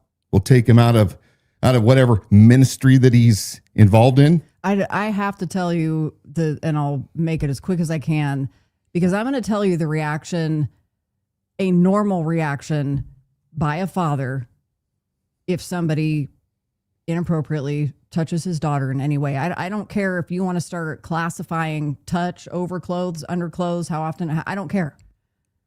When I was an 8-year-old girl, we lived in San Francisco, and I had a routine. We would walk down to the corner store. I know it was the 80s. I can't believe our parents let us just, go and come back. Walk down to the corner store to get my chocolate milk, my little bag of potato chips, and I'm standing in line there, and I felt the presence of a tall man behind me, and he started groping my backside. I knew it was wrong. So much so that I was like, I didn't say anything. It's a very shy young girl. And I took the items I had, I was going to buy, and I put them back, and I walked home as fast as I could. I got home, and my dad's like, "What's wrong?" And I was like, "Nothing." Didn't know what to say. And he's like, "Something's wrong. You tell me right now." And so I said, I was just at the corner store, and this is what happened. This guy was touching me on the backside, and that was about as much information as was necessary. My dad bolted out of the front door, went immediately down to the corner store, spoke with the clerk, and my dad gave the guy's descriptors that I had given him, and he says to the clerk, "Did you see this guy in here?" And he said, "Yeah, he was just in here. Like, what's wrong? What happened?" My dad told the clerk, "Well, this guy inappropriately, he touched my daughter." And the clerk said, "Well, why didn't she tell us? We would have done something. We wouldn't stand for that." And so my dad goes to the laundromat next door and sees a guy by the same descriptor sitting there in the big picture window in the laundromat. And he approaches the guy and says, "Were you just in the corner store?" No, I wasn't there." "Well, why do you have the candy bar? Where'd you get the candy bar and that?" Clearly, the guy was lying, fit the description that I had given. And my dad he grabs him by his shirt and pulls him in. And he said, "You were there." And he said, "Lucky for you that I'm a God-fearing man, because you touched my daughter, that you messed with the wrong guy by touching my daughter. And if I wasn't a God-fearing man, you're going straight through that glass window. You get out of here and you never come back." And the reason I tell that story is because that is a reaction of a father who is protecting his daughter. Whether or not, then you're going to get down to whether or not you're believing the stories and the accounts that have been shared in the last week or from Alyssa tonight. That is an appropriate reaction of a father who is protecting his daughter and his family. None of that, nothing else matters. Protecting an institution, your reputation. That is the instinct of a father. And as she said, Alyssa, how are we supposed to know our Heavenly Father when our own earthly fathers are the examples of abusers and those that don't protect us? How are we supposed to have a good relationship? This kind of comes now full circle. A couple of weeks ago, we finally released, because I was sick and tired of hearing Paul run his mouth again, to the public, and it was time to let the public hear what he really says when he doesn't think anybody's listening. You can go back to our episodes just a few weeks ago, listen to him in his own words, see the emails that we published to back up what it is that we're talking about. My understanding is that Paul, in the recording that we released, stated that he had a daughter that had renounced her faith and had moved to New York. It is my understanding that Danielle saw that clip, and this is why she decided to publicly come out and to give her side of the story, and she did. Paul then responded and validated that she was who she was, and there's been this back and forth. If you want to see it yourself, you can go on to X, Danielle _Van Noy, see what's happening. And I think that they've thrown the gauntlet down. They've given Paul his time to answer the questions that they still have outstanding. Yeah, he still has and not to do the right thing. And then apparently there's going to be a big information dump And by the way, all of you out there that have done nothing but to ridicule Danielle and other victims, and those of us that are standing up for them, that are doing this by the hour, you have all been captured. Your conversations have been captured. And if and when information comes out that is credible, and through maybe even possible an investigation by local law enforcement, it is determined that Paul and others failed to act and to do their duty, I absolutely promise you this: every last one of you will be published. We will publish your open comments far and wide. You will not outlive this because you call yourself followers of Christ. You worship this man rather than the true God, and you have acted evil, and you will not outrun this. So you have time to turn this around. But if you don't, I'm coming from you. I'm coming for you on a social media platform, and we're going to expose you.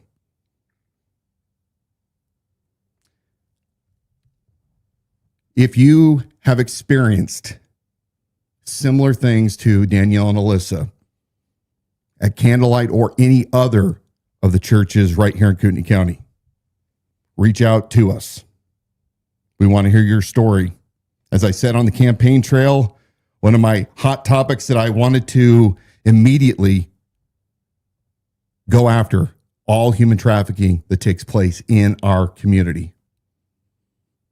Whatever form of abuse happens in this county, just because I'm no longer running for sheriff doesn't mean that it still doesn't matter, or that it doesn't matter anymore, or that it isn't happening. And if it's happening in these local churches and it's failing to be reported, and we've heard the stories, and some of them, I will personally never walk in some of these buildings ever again. We will expose it. We will bring it to light. Now, heavy times, but remember, we walk in the light as he is in the light. We have fellowship with him. Be strong and courageous. We'll see you guys again next week soon.